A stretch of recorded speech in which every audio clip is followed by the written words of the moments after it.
Today, we've got a PPC-centric episode that we call TACoS Tuesday, where we go over all of our listeners' top questions on any and everything Amazon and Walmart advertising related. How cool is that? Pretty cool, I think.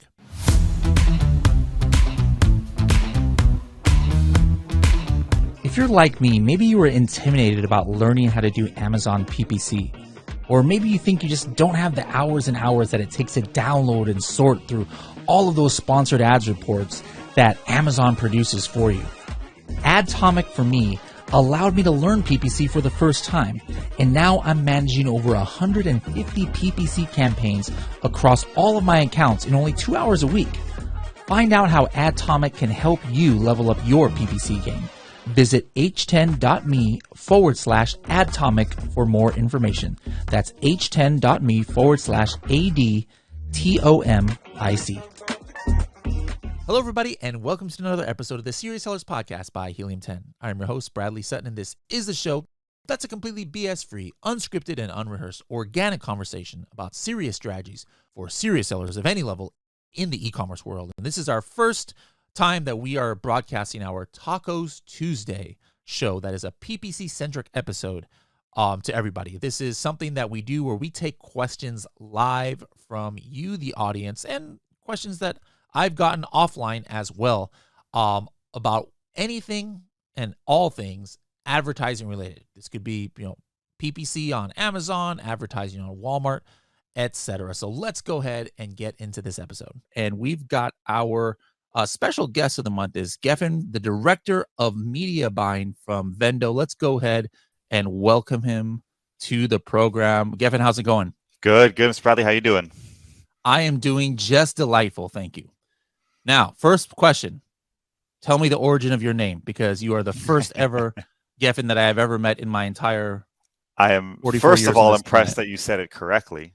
What I did was I looked up on your YouTube channel just to make sure. But sometimes, you can't always completely go by that, because you could have just been nice and allow people to call you that, yes. When you're on another podcast and just not say anything. So it was still 50-50 for me, but I'm glad I wouldn't have gone easy on you. I would have given you some tough love there. But no, so the name is Hebrew. Okay. Fun fact, it means wine. Drinking wine is I guess part of who I am. So I do like red wine. It is in a prayer in Hebrew. I don't know if you've ever been to something called a Shabbat dinner on a Friday night, but when they bless the wine, you'll probably hear my name being said once or twice.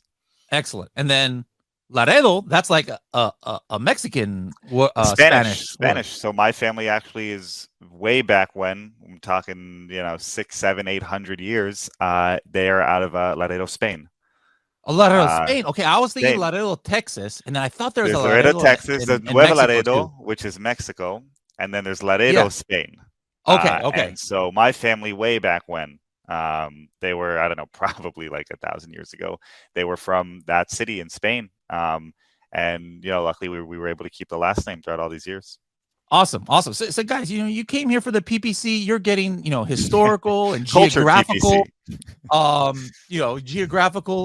lesson here. We do everything on TACoS Tuesday. But anyways, how did you get into the e-commerce world? So I started in college. I was, helping out and I was helping my mom out starting some different Amazon stores, selling a whole variety of products back when Amazon was, it was only 5-6 years ago, but it feels like it was a lifetime ago in our world, where Amazon was a completely different platform, where PPC was pretty nascent. And we started out kind of with all facets of Amazon. And through, a stroke of luck across different, networks, I ended up finding the amazing company of Vendo, where I started. I was employee number 7 or 8 at the time, and we were just a small little agency helping, our larger kind of sister company, Be Direct and Team Direct, help the .com side of our retail business. And as you know, in the past 5-6 years, e-commerce has exploded, as has our company. We've grown to almost 100 employees, and since then, we've really built out our media buying capabilities. From me managing a couple of brands and helping out some clients, to a full-fledged media buying department that that fully encompasses everything, basically all marketplaces and platforms: Amazon, Walmart, paid search and social, different marketplaces like Instacart, Criteo, etc. Our bread and butter is Amazon and Walmart. Me personally, and we as a company, we dive in day after day on Amazon advertising strategy, Amazon advertising tactics, and as you all know, especially everyone who's streaming in right now, every day is day one on Amazon. So yesterday we had different strategies than we do today. So really excited to dive into some of those. I wanted to ask you, you mentioned about Walmart, and I'm wearing our sister company here, PacView shirt. Who handles Amazon advertising, with their platform, and we also with PacView handle a lot of Walmart. So that was what I wanted to talk to you about, because if I'm not mistaken, you guys use PacView for your Walmart advertising. So Yes, just correct. in general, what are some main differences between advertising on Walmart and advertising on Amazon? Wow. Well, a lot. If you had asked me 6 months ago, some of the differences would have been even bigger. So the main difference between advertising on Walmart and advertising on Amazon, I'll talk about a couple things. So number one is the capability. Amazon advertising is much more built, to be blunt, Amazon advertising is much more built out than Walmart advertising. But, and that's a but in all caps, Walmart is rapidly expanding their capability. So one of the biggest changes that happened this past year in Walmart is moving from first price to second price auction. So before, and can you just explain that for the yep, the people who don't understand that? 100%. So for those familiar with Amazon advertising, it's pretty much ingrained, and we pretty much take it for granted that if, let's say, Brad and I were both bidding on a certain keyword, and you bid $2, I bid $1. In theory, you win that bid for $1.01, right? You were 1 cent higher than my $1 bid. On Walmart, up until about, I think, July, I want to say June, July. Previously, it was if you bid $2 and I bid $1, you would win the bid, but you would pay the full $2. Yeah. That's called a first price auction. And so we've seen since then, our CPCs on Walmart come down over 50% year over year, just as a result of that change. Obviously, as a result of optimizing within those changes. But yeah, that was a huge adjustment, a huge shift for Walmart, and I think everyone who advertised on the Walmart platform agrees that it was very positive. A couple other main differences between advertising on Amazon and Walmart is, again, the capabilities. So things like negative keyword targeting, Yeah. you can't do it on Walmart. They said it's coming down the pipeline. We hope it's coming down the pipeline. It just boggles my mind. I heard about that too, and I'm just like, how in the world? I'm so used to Amazon, right? Like, Yep. how in the world can you effectively manage PPC on a platform where you can't negative match, the poor performing keywords? So what do you do? Just like put those. Wait. First of all, are there auto campaigns on Walmart, or is everything Yes, like a broad and exact? there are auto campaigns, and you can effectively manage. The management is just de facto not as effective as Amazon, because on Amazon you can kill two birds with one stone, right? You can look to data gather, grow your keyword base, expand your business by data gathering and conquesting keywords. So things like auto campaigns, things like broad match targets, right? Mm-hmm. And during that process, you can optimize with negative keywords. So what you can do is you can put in a broad keyword, or you can put in a phrase keyword. You can negative target the exact keywords you're already working with. You can also negative target any of the keywords that have not been performing, and you can force the Amazon algorithm to show your product against new keywords. And that's how you expand, really, or at a base level, that's how you expand your keyword base on Amazon. On Walmart, there's really two ways you can do it. Number one, you can do extensive keyword research, right? So Helium 10 is a great tool for doing extensive keyword research, finding as many relevant keywords as you possibly can, leaning into exact terminology way more than auto, broad, or phrase, and then testing those out more manually, and then having that process of keyword discovery be more manual. The other option is you do lean on the on the Walmart algorithm a little bit more, and you do rely on auto. We rely on auto on Walmart a little bit more heavily than we do on Amazon. We also find that performance isn't necessarily terrible from a ROAS perspective on Walmart. We find that the ROAS on auto campaigns is better on Walmart than on Amazon. So in that regard, if you're willing, to maybe stomach a little bit of a lower ROAS, and by the way, our ROAS on Walmart is higher than on Amazon, then there's that route too, and you can still discover keywords, take those out, move them into exact, and then shift budgets. So that really is a fundamental difference, to your point. A fundamental difference between Walmart and Amazon is negative keyword targeting. Okay, all right, but even without that, you're like, for example, if there was no negative keyword targeting on Amazon, I mean, things would, be Armageddon. It would spiral. Like, it would spiral. Like Amazon just, hey, we'll just go ahead and show you for this keyword. I don't care that you got 75,000 clicks without a sale. We're gonna keep showing it to you. But on Walmart, like their algorithm kind of like makes that not happen, where you're not. Oh no, I wouldn't say that. I wouldn't say that. I would just say that I would just say that the blended ROAS is just a little bit better. Okay. That's also a function of CPCs too. Like, I mean, CPCs on auto campaigns on Amazon are low, but CPCs on auto campaigns on Walmart can be really, really low. And so that really just allows you to, because the platform is newer, because there's fewer advertisers. I think if we had this conversation in a year from now, I'll have a little bit of a different tone. I would imagine that CPCs are going to increase now that there's more and more advertisers coming onto Walmart. But I think that right now it's a good time. But again, to your point, it's just flat out not as efficient as Amazon because of negative. All right. Now, we got a couple other questions here, but I want to get to one of mine that I had thought about. But, nowadays there are just so many different sponsored ad placements on Amazon. In the old days as in last year, last week, you type in a keyword. Okay, you might have the sponsored brand, and then you have like 3 or 4, ones with a little sponsored icon, right there. But nowadays there's like these, I call them like widgets and things, like there's 4-star and above, and then there's highly rated. Now it says there, hey, these are sponsored results. But I'm just wondering, have you ever done testing to know like which kind of campaigns are driving this? Is it basically just, hey, if I'm running, sponsored product campaigns, then, like my keyword targeting, I have equal opportunity to come in these as I do with those just, regular sponsored ad placements? Or are these specifically like ASIN targeting campaigns? And then they're following me around Amazon? Like, what is driving where I'm showing up in all of these different widgets? Yeah, it's a great question. So for those that don't know, what Bradley's referencing is if you type in any search term on Amazon, most likely you're going to start with a sponsored brand campaign, usually a headline, which now I'm sure we'll get into. There's video placement there, which is interesting. Yep. And then right below that is usually 3 to 4 sponsored product slots. Then you have 4 organic rankings. And then these quote unquote widgets that Bradley is talking about is essentially 3 rows of sponsored results.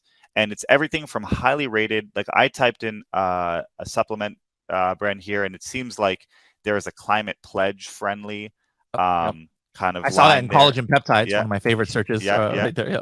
Exactly. So the climate pledge friendly widgets, and then there's a video. So you're really looking at, of your top 5 or 6 rows, 4 of them are sponsored. And to your question, Bradley, there's no, at current rates, or at current capabilities, it is impossible to target those, right? To target those explicitly. What I have found is that the highly rated ones, for products that are highly rated, which I haven't gotten clarification if it's over 4 or 4.5 stars, but I have found that when we put in aggressive top of search bid adjustments, we start showing up a lot more on the highly rated on top of page. And we usually show up both times too. We show up on the regular sponsored product slots, and then we show up on the highly rated ones, as long as those products, I've seen it for 4, but I've mostly seen it for 4.5 stars. And so usually that's how we do it, is we just go aggressive on top of search, and it gets there. Video is obvious. And then, to be honest, the climate pledge friendly one I think is interesting. I'm not 100% sure how they're exactly gauging when and where and which products to put up there. But I know I've seen some of our brands pop up there on occasion. Haven't been able to figure out exactly how to target it. However, to your last point, as they move into video now, so I don't know if anyone's noticed, but where the headline search ad used to be, there is now sometimes is popping up a video ad, which is similar to the sponsor brand video ad that's showing up on lower on the page. Similar to, or it is It the is, excuse me. artist formerly It known is. as. Okay, Yes. so if I was doing a regular sponsor brand video campaign, you're saying that now that has the chance to actually show up at the top? It does, and you can actually put in a bid adjustment for top of search now. So okay, you because I can also see it at the bottom sometimes too, which I never that saw happens at the bottom. before. Yeah, it happens on page 2. But I know that when we were at Unboxed, which is the Amazon advertising conference out in New York 2 months ago, they had announced that that was coming out, and they had started running it about a week before that. And then a couple weeks ago, they put in top of search bid adjustments for video campaigns. And now you can't explicitly bid on that placement, but what you can do is you can tell Amazon to add a multiplier to get to that placement. So it's the next best thing.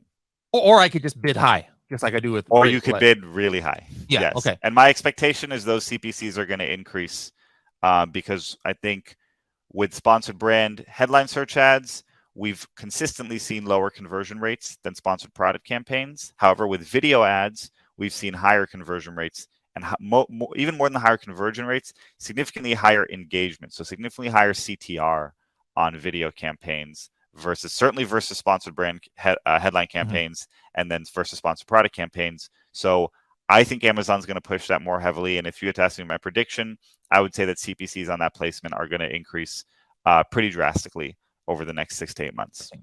Okay. All right. Good to know. We got another question also coming from YouTube.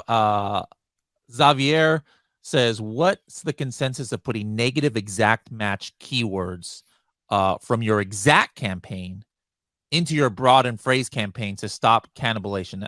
I'm seeing mixed opinions. Now, before we answer that, what is your opinion, first of all, on negative exact matching in exact campaigns? Me personally, like I have an option to do that in our software in Atomic, but my personal preference is I like pausing those campaigns instead of like negative matching, because like if I'm just looking at my campaign manager, whether I'm in Atomic or whether I'm in the campaign manager in Seller Central, I don't necessarily visibly see the negative match. So it might look like I've got all these keywords that I'm still targeting.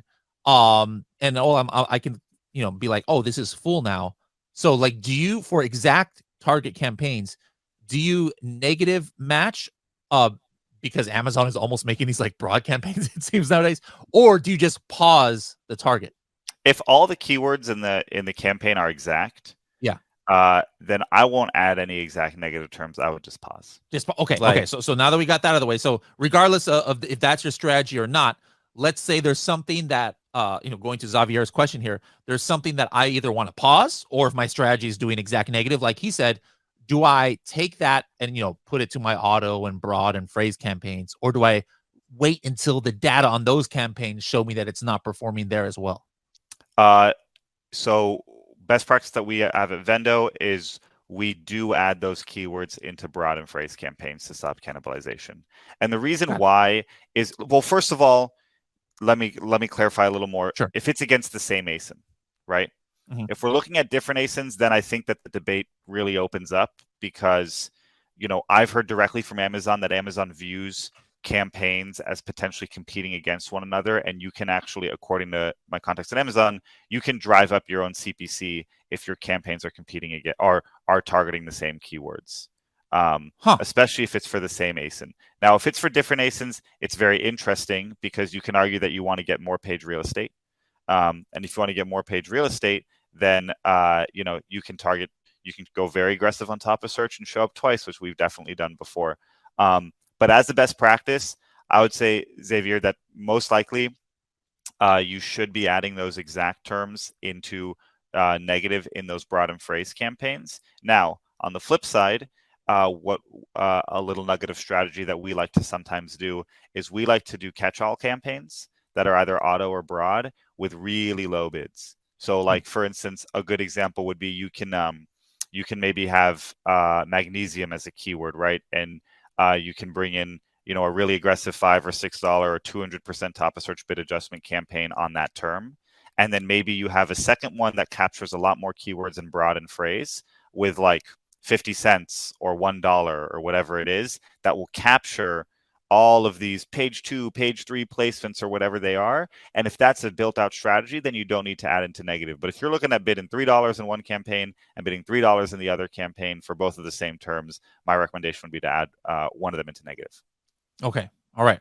Thank you for that question there. We got more. We got one for me talking about Atomic. Jake says, will Atomic touch Walmart advertising at some point? Well, hey, like we build, what was that movie, Field of Dreams? If you build it, we'll come. Well, it's the opposite. It's like, hey, if you ask for it, we will build it, kind of thing. So have we considered that? Is it on a roadmap? For sure. But where it's prioritized is the more customers who ask for, hey, we want Helium 10 to have Walmart advertising support, then the faster we can get that done. Jake, you reference Unboxed, and then Yes. and then also, of course, recently there was Amazon Accelerate, and I would say, advertising at both of these was a big yes, as far as releases, upcoming releases, advertising was the star of the show. What are your if you can remember, what are your top 2 or 3 announcements on the advertising side of something that has already come or is coming that you are most excited about? Yeah. So the first of them, well, it wasn't technically an announcement, but I think it was a focus. AMC, so Amazon Marketing Cloud, Yes. is going to be, from the way Amazon was pitching what they call their ad product or their ad flywheel, AMC is going to be the glue that really ties in all of these different, previously, even though they were in the same marketplace, previously disparate kind of advertising products into one. So for those that don't know, Amazon Marketing Cloud is basically a SQL-based command function in the back end of Amazon that allows you to essentially just, I know it's going to sound broad, but pull any data you want from your sponsored campaigns. You can pull, data by hour, you can pull data by minute, you can pull past the conversion. You can pull so much that a lot of brands are getting a little bit or a lot of agencies, at least, or brands are getting a little bit overloaded with the amount you can pull. So the challenge coming into these next 6 to 12 months is figuring out what's the valuable data and then what's a lot of the white noise in the background. Okay. So I think that AMC was a big one. And I think that the integration of AMC with Amazon Marketing Stream, with sponsored ads, with DSP, etc., was huge. And then the second thing, to like nerd out, one of the things that they allowed was they now have launched their bulk sheets 2.0, which is a really small detail for those. I know that if you're using if you're using a software like PackView, then it's a little bit easier to make bulk changes. But bulk uploads, I know that have been a focus for Amazon, and we've talked to some of the Amazon reps as far as making media buying more efficient. And they've also enhanced their DSP bulk uploads too. So you can now, in DSP, which is pretty cool, you can make changes to multiple advertisers with one bulk upload sheet. And so from a more granular perspective, not as high level, I think that was really effective. And then the third one we already talked about is going to be that video placement. I think that video placement, and by the way, just in general, Amazon's focus on video, they're going to start integrating vertical aspect ratio videos. They've only done horizontal up until now. We've seen on mobile some placements, especially during like football games or during Black Friday, Cyber Monday. I think I saw a Cheeto, like it was an engageable, scrollable vertical video ad, I think for Cheetos or Doritos or someone. That was just off of the Amazon homepage. So vertical videos, video focus in general, top of search video, all of that stuff Amazon is bringing in very aggressively. I think that we're going to see a requisite increase in CPC with that. But I think it's, brands should really start looking at building out video content as best they can. One of the things I think I've seen in the wild, and it was announced, isn't it like in sponsored display ads, like the ones that come on the actual ASIN page, like there's videos now. The one that comes right under the buy box. Yeah. Small, but I mean, that used to be a real static image that you could have, and but yeah, there's videos now coming up for there, right? I haven't seen on any of the product pages I've been on as a consumer and at work, but I have seen people post that. And then there's other features too, like on desktop now, if you hover over, not for everyone, but if you hover over a product listing, then a video starts playing, which if that ASIN has a video. So again, focus on video was a big call out, I think, from Unboxed. Okay. All right. Excellent. You were talking earlier, somebody was asking about, can cannibalism. And he says, what does cannibalism mean? I think, he's not asking about the actual definition of cannibalism, but when we're talking about PPC, what is this? What does this mean? So cannibalization is basically when, and there's multiple different definitions within e-commerce, but it basically means when you are you're losing efficiency because you're targeting the same things, whether they're keywords, whether they're products, etc. You are almost essentially competing with yourself and fraying your data into multiple different places, or driving up your CPCs, driving down your efficiencies with the same keyword targeting. That's what cannibalization means, and oftentimes it can lead to what's called wasted spend. So spend that could have driven more revenue than it did because you're not, putting all those eggs in the right basket. Yeah. Okay. All right. Hope that answered your question. Back to you probably said his name right, Xavier. Your last name is Laredo, and here I am thinking, and I'm Filipino American, and I'm the one thinking like Javier, so it must be We're Xavier. both in SoCal, I swear I have a Latin mind here, but anyways, I love it's probably Xavier. So I'm gonna say Xavier. He says, if you have a limited budget for PPC, would starting with your best 25 keywords in exact and broad campaigns to begin with be a good strategy? My personal opinion is, I'm not sure that's a little bit too much. I think especially for one campaign, maybe. And then especially if I have like some super long tail keywords, I personally wouldn't put it in broad. But let's let the expert speak. Took the words out of my mouth. So I think that there's two aspects to limited budget. There's limited budget, and then there's also which KPIs are you looking at, right? So if you're looking at ROAS and conversions and the most control you can have over these keywords, then I wouldn't even do the broad, to Bradley's point. I personally like the 20 to 25 keyword range. I think it gives the Amazon algorithm enough to work with where they can choose which keywords you want to go into. Also, it's not like 100 or 150, and it's not like one, it's like a pretty good range. And if you're limited budget, then I would never go with broad, just because Amazon's going to outspend. That's what we were talking about at the beginning. Even if you keep putting in negative keyword targets, it's going to keep spitting out new keywords. My recommendation is you should probably do something like maybe 15 or even 10 of your top exact keywords, and have that, maybe let's make up a scenario, 10 of your exact keywords with 70% of your budgets that you think are going to work if you've never tested them out. And then I would go into a phrase campaign with maybe 3 to 5 keywords, so you're still discovering very relevant keywords that are, that is only spending about 20% of your budget. You really do want to continue investing in keyword discovery, and you always want it to be a minority of your spend. How many clicks without purchase before you negative match? Great. And let me preface that by saying, hey, whatever he says, whatever I say, whatever you hear, there's probably no one size fits all, but everybody has their own preference. I'm just wondering what yours is. Yeah, absolutely. Well, first of all, I will always say it depends on the price of the product. Okay. So we have brands that sell $200 or $300 products, and they can afford to go 80 clicks without a purchase. Wow. And still have a positive ROAS, right? So we look at those brands. So we look at those brands usually on a monthly basis, and we'll see keywords with 80 or 100 clicks, but they'll still have a $2 ROAS. And you're like, how is that possible? Well, because their product is worth $500. Most brands are selling within the $20 to $40 range. And usually what we like to see off the bat is we like to say, as a blanket rule, certainly anything above 15 clicks, I think that we can all agree probably isn't going to convert at that point, right? Now, take in mind, on the flip side, if this is a very relevant keyword, right?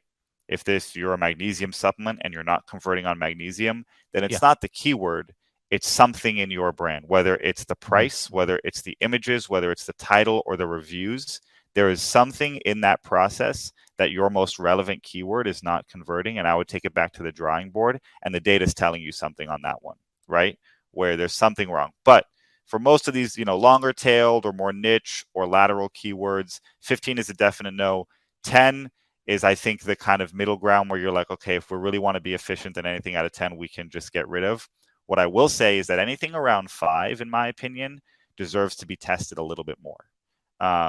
And that could be anything from maybe taking 10 of those keywords, siphoning them off, putting them into their own campaign, and putting a $20 a day budget to see if any of those actually convert at 10 clicks. Because you can convert no times in 5, convert once in 10, and if your product is decently priced and you have a pretty good CPC, then that's a scalable campaign. Yep. So I would say between 5 to 10, as Bradley mentioned, you're never going to find one consistent answer.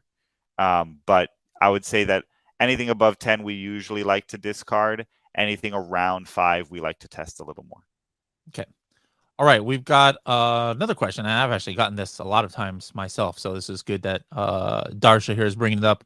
When you lower the bids by a few cents, does it have any impact if the bid is higher than cost per click? So, for example, I think some of the scenarios that people have given me when they ask this is like, hey, my bid is 75 cents. My cost per click is only 55 cents.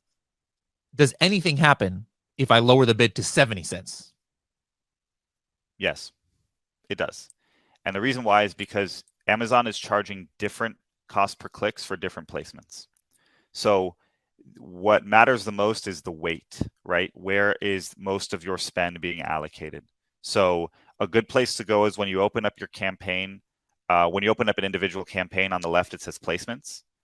Go open that placements and see if most of your clicks are coming from top of search. And then look at the difference in CPC between the top of search click and either the product page or the rest of search click.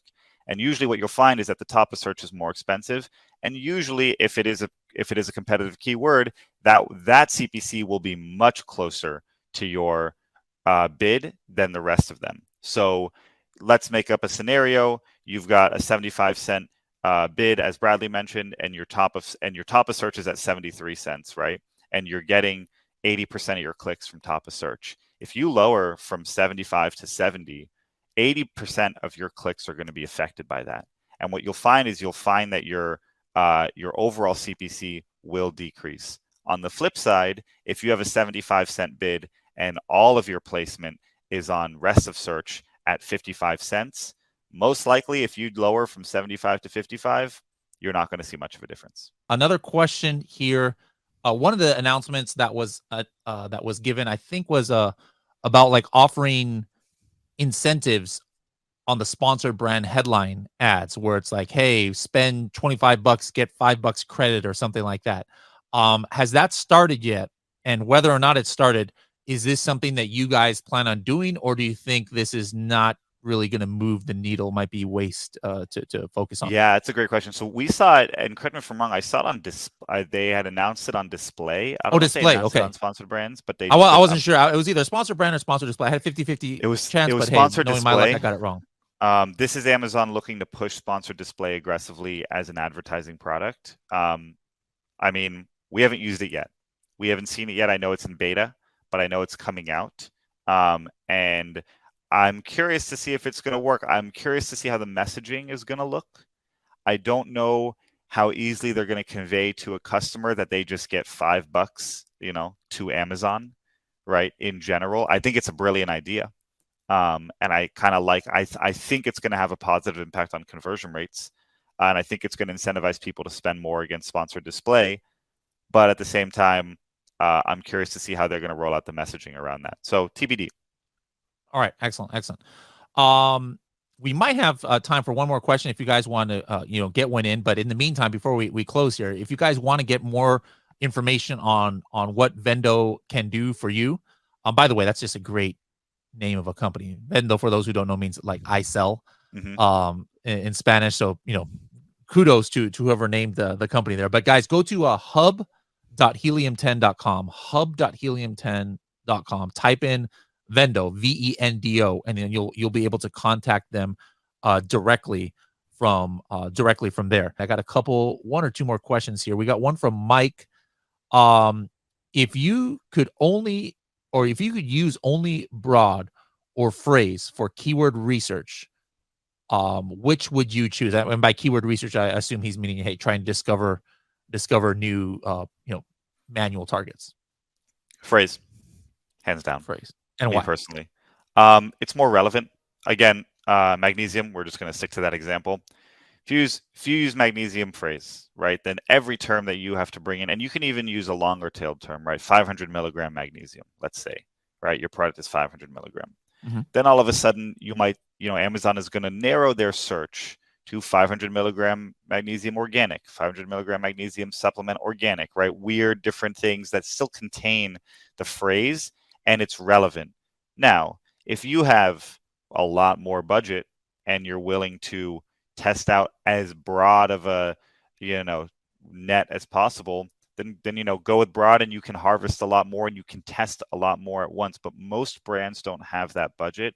So what you do is you bring in phrase, you see what converts, you export to exact, you Yep. rinse and repeat, right? And then eventually, once you've been advertising on phrase for a long time, you have a new set of exact terms that you can actually put back into phrase and see what it can generate again. And that keeps it leaner, right? I think the reason I like phrase is because a lot of our brands are, especially moving into this, whether you want to call it a recession, whatever you want to call it, brands are focused on profitability a little bit more right now. And so being a little bit leaner through phrase has worked very well for us. Okay.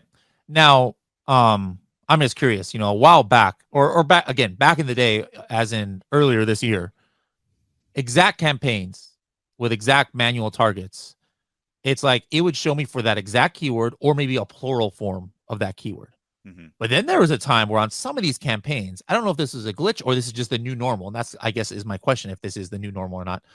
In exact campaigns, sometimes they're almost performing as phrase. I'm like, what in the world? This is not an exact match. Like, have you ever seen that on any of your campaigns, or was this just a temporary thing? Or I think it was just temporary. I haven't seen that too much. Yes, okay, the plural I've seen. The plural yeah, I've seen, yeah, absolutely. And I think we're all okay with that. I think that we would definitely want magnesium supplement, magnesium supplements. However, I do see different, using Helium 10's product, I do see different search volumes for plurals versus regular. I see different search volumes. I see different performances against those two terms, which I always think is interesting. But yeah, no, I haven't seen too much as it pertains to phrase. I think, was that around your question earlier around negative targeting too? yes. Yeah. We haven't seen it. If it's there, it's not moving the needle. All right. In the wrong way. Oh, there actually is another question, so let's go ahead and knock this one out since we got it here from Tom. Speaking of placement stats, if I run a sponsored product ad with product targeting, how can there be placement data for top of search? Shouldn't it just be on product pages? It's a great question. So no. So the way Amazon indexes is they're very smart. We all know that Amazon's algorithm is very smart, right? You can type in certain branded keywords or even potentially certain keywords, and you can have your product target show up, or your product ad show up on that product target for that ASIN. At the same time, one thing I need to clarify with Amazon is if for that campaign, they also mean top of search on product pages. Because you'll notice that when you scroll on a product detail page, you'll see multiple product targeting carousels, right? You'll see one at the top of the page, which is just below basically the buy box, right? You scroll down a little bit and it's there. And then there's the A+ content, and then there's potentially either another carousel or there's the reviews, and then there's another one. So it's also very possible that they can do that. It's a good question. But what I do know is that people also type in individual products as well. So you can type in Apple MacBook laptop, and Amazon has indexed that term as that ASIN. And from my understanding, from what I've talked to Amazon about, it's possible for your product to show up there and count it as a top of search. Okay, excellent. All right, now it's time for our 60-second tip. What is your 60-second advertising strategy for the masses out there? That's a great question. So in 60 seconds, look at your wasted spend. I couldn't be more, you brought up this question about spend that doesn't generate clicks or doesn't generate conversions or revenue. And there's been a lot of questions today around phrase and broad. If you're running phrase and broad or auto campaigns, Amazon is targeting keywords in the thousands for you, right? And 90% of those keywords have usually less than 5 clicks, right? We've seen brands that are spending in the millions that have 80% net. Granted, their ads could even be still profitable and have 80 to 90% of their keywords not generate any revenue. And that goes to my point earlier. Find the keywords that you're wasting money on, get rid of the ones with a lot of clicks, find the ones that have 2 or 3 clicks, and then have a rotating rinse and repeat test cycle of testing those ones out and generating new profitable verticals for your brand. Love it. Love it. All right. Well, Gefen, thank you so much for joining us. Hope everybody else got a lot of value. I definitely got a lot of value in this. Every month, we're going to keep TACoS Tuesday going with different experts. And so next month, Carrie will be on here with another expert. And I save the date, guys. I believe the date is going to be, if this is correct, January 10th. If that's the second Tuesday of January. So again, go to hub.helium10.com, hit Vendo if you want to hit up Gefen and his team for some help with your advertising. Don't forget, pack view advertising, of course, if whether you're doing Walmart or Amazon, if you're a larger seller, and if you're a newer seller, $500,000 range, $1 million range, then probably Atomic by Helium 10 is the solution for you if you want to manage your own advertising. So again, Gefen, thank you so much for joining us, and thank you everybody for tuning in. We'll see you guys later. Thank you for having me, Bradley.